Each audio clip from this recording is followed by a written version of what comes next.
Hey guys, Al here. So I got a few questions on the great forum Michigan Sportsman in regards to a post I made about, hey, what are some other topics that y'all would like to have covered?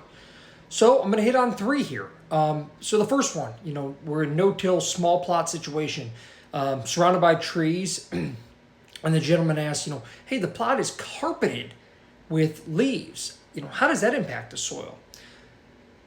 So eventually, you're going to hit the point of diminishing returns in regards to organic matter building up in the soil, right? Which leaves are, right? They're a source of organic matter. So the latter part of his question was, do leaves help the soil? Well, certainly. They're certainly going to release nutrients back into the soil as they break down.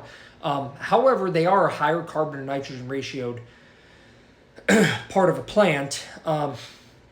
In compared to, say, a clover stem or something like that. And you can probably naturally visualize that, right? Like clover leaves, after mowing, they break down real fast, right? Low carbon nitrogen. Leaves, they sit there for a while unless they're mulched up. And even then, the pieces of the leaves take some time to break down. And that's going to be variable depending on rainfall and biology within your soil profile, etc.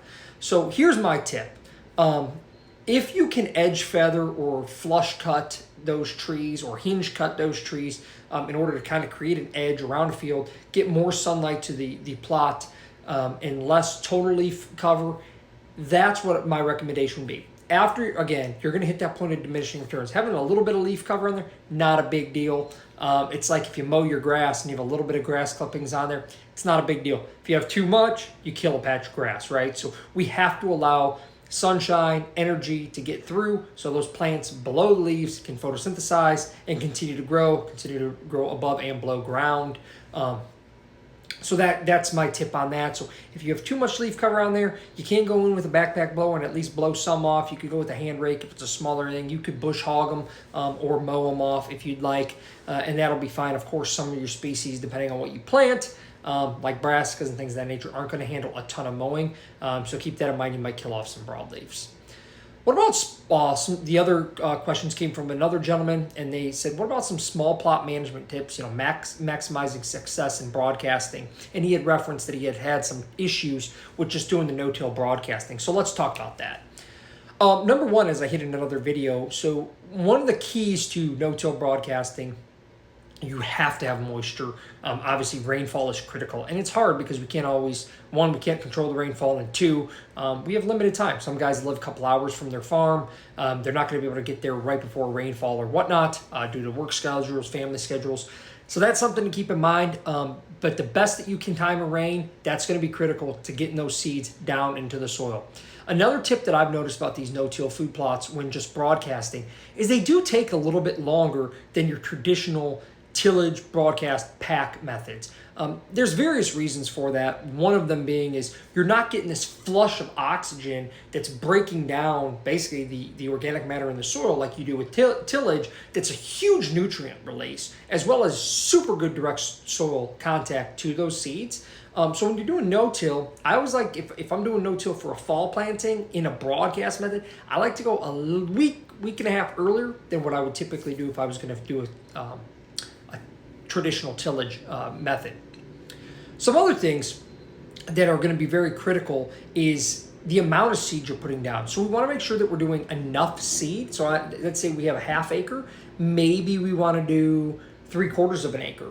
Another tip for that is don't do it all at once. Do it in steps. So do that, a half acre, put a half acre seed down. Come back 2 weeks later, touch up those thin spots. That's going to help you stage and stagger those plantings a little bit to make sure that you fill in those gaps, especially with a fall planting with a lot of brassicas and other, turnips, radish, other brassicas that need some room. You don't want to go down too heavy too quickly, because if you do get good time rains and you don't have a lot of predation, all of a sudden you're going to choke each other out.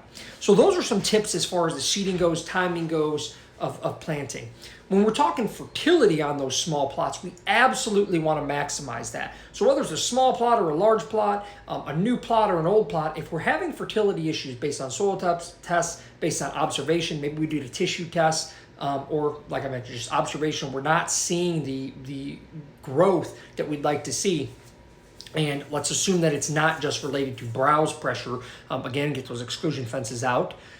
Well, in that case, then yes, we can go in there and we can add If it's a fall mix, let's assume this is just, we're talking fall right now, we can add a light, I'm talking 5 pounds of nitrogen to the acre of, say, urea, maybe 10 pounds of urea to the acre. So if you're doing a small plot, you're talking a few pounds just right before rain to give that a boost. Or if you're looking to do more organic, which obviously a lot of guys are more into the natural sprays and things like that, go ahead and apply a foliar spray once, twice. I mean, I do that with my garden quite often. I use fish fertilizers where I'm spraying with a soluble humic, and I'm spraying those right onto garden plants. You can do that once, twice a week just to give those plants a boost. Again, in my garden, I'm trying to drive yield, on 70 to 90 to 90 tomato plants, and not quite as many peppers, but a good bit of peppers and other plants as well. I'm trying to drive yield, so I am foliar feeding those with a natural fish fertilizer plus humics to kind of drive that above ground biomass. But the idea is the same for these small plots. One, by doing so, you'll be able to mitigate some browse pressure, not all, but some, because you're going to basically feed those plants so they can put on more biomass and hopefully mitigate some of the stress that they've had from being browsed on. You'll also be able to put on more biomass, which is then going to help you in the future. So once you get that first year of plotting really good and you get that good biomass and you plant things like our carbon load, so the next spring it puts on a bunch of biomass. So now that's important because in the spring, you're going to have deer not need to feed on plots. They're not going to be eating as aggressively on plots as they are basically from September on, at least in most of the Midwest. So now in the spring, those deer are going to be out. They're going to be eating greenbrier. They're going to be eating other things that are growing. As you get later into the spring, you got farmers putting in soybeans and things like that. The deer are eating everything, and maybe they come through your plot, but the browse pressure won't be as significant. And when you have a plot like Carbon Load, which has this really diverse mix that's going to overwinter and then come back, you have this really good biomass creation that next spring. Now you could leave that in some small plots, guys, just leave it. But if you wanted to then plant something into it, now you have a good amount of biomass that you can plant into and roll it or crimp it or mow it or spray it, and it lays over and it covers those seeds going into that next no-till situation. What is that going to allow? That is going to allow you to maximize that success with broadcasting because you're reducing your seed predation, because not only you're getting good seed to soil contact, you're covering that seed. So the last item I'll mention on that, because the video is going to get too long and people aren't going to be interested anymore, is when you're doing this no-till, I really like to have vegetation standing. I like to seed into it and then roll that vegetation over, mow that vegetation off, or simply if it's sprayed with an herbicide, let that vegetation naturally die and fall down. I do not like to mow it or roll it first and then seed on top, because you're not going to get good seed to soil contact. That seed's going to sit on top and it's not going to be able to get down in there. Even with good times rains, you're really hoping for just the smallest seeds to get down in there. So my tip is always seed up. I even do that with a no-till drill. I seed with everything standing. I drill right through it standing. And then if I need to go back, I can spray it. I can mow it if it stands back up a little bit. I can do whatever I want to terminate it after the fact. If you try to go through with a no-till drill or something on top, you're trying to cut through. It's much more difficult, even with big equipment. So last thing is, as we mentioned, the fertility. I'll share a quick story with you. Got a brand new food plot. It's about 3 acres. It's a big, beautiful plot. Poor pH. If I had not had an exclusion fence, I would have thought it failed this year. About that much of a difference between inside and outside the fence on a 3-acre field. So the browse pressure is extremely heavy. I would have thought it was a fertility issue if I didn't have that exclusion fence. So that's step number 1. Step number 2, specific to that field, regardless, it's a first year planting that field, has not been in the Vitalize 1-2 system. This coming year, I will increase plantable pounds per acre. And I will also increase foliar applications on that field, where many of my fields, they get nothing.